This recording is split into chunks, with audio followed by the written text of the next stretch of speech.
MP আনার হত্যাকাণ্ডের chargesheet দাখিলের নির্দেশ কবে কখন? ঝিনাইদহ ৪ আসনের সংসদ সদস্য আনোয়ারুল আজিম আনারকে হত্যার উদ্দেশ্যে অপহরণ করার মামলার তদন্ত প্রতিবেদন দাখিলের জন্য ৮ই আগস্ট ধার্য করেছেন আদালত। বৃহস্পতিবার মামলার তদন্ত প্রতিবেদন দাখিলের জন্য দিন ধার্য ছিল। বৃহস্পতিবার ৪ই জুলাই মামলার তদন্ত প্রতিবেদন দাখিলের জন্য দিন ধার্য ছিল। মামলার তদন্ত সংস্থা মহানগর গোয়েন্দা ডিবি সংস্থা প্রতিবেদন দাখিল করেনি। এজন্য ঢাকার অতিরিক্ত চিফ মেট্রোপলিটন ম্যাজিস্ট্রেট মাহবুবুল হক প্রতিবেদন দাখিলের জন্য এদিন ধার্য করেন। এ মামলায় এখন পর্যন্ত ৭ জনকে গ্রেফতার করেছে ডিবি পুলিশ।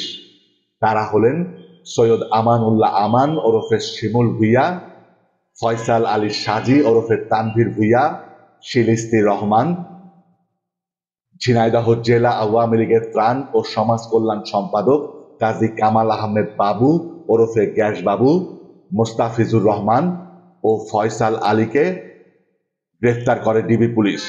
এছাড়াও ঝিনাইদহ জেলা আওয়ামী লীগের সাধারণ সম্পাদক সাইদুল করিম মিন্টুকেও গ্রেফতার করা হয়। উপরের ৬ জনের মধ্যে মিন্টু ছাড়া ৬ জনই দায় স্বীকার করে আদালতে জবানবন্দি দিয়েছেন। বর্তমানে আসামিরা সবাই কারাগারে রয়েছেন। বাড়ি থেকে বেরোনোর ৫ দিন পর ১৮ই মে কলকাতার বরাহনগর থানায় আনারুল আজিম আনারের নিখোঁজের বিষয়ে একটি জিডি করেন তার বন্ধু গোপাল বিশ্বাস। তারপরও খোঁজ মেলেনি ৩ বারের এ সংসদ সদস্যের।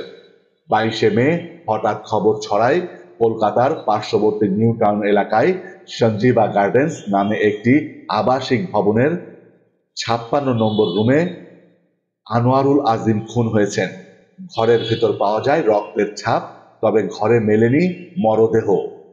এ ঘটনায় ২২শে মে ঢাকার শেরেবাংলা নগর থানায় মামলা করেন আনারের মেয়ে মুমতারিন ফেরদৌস ডরিন।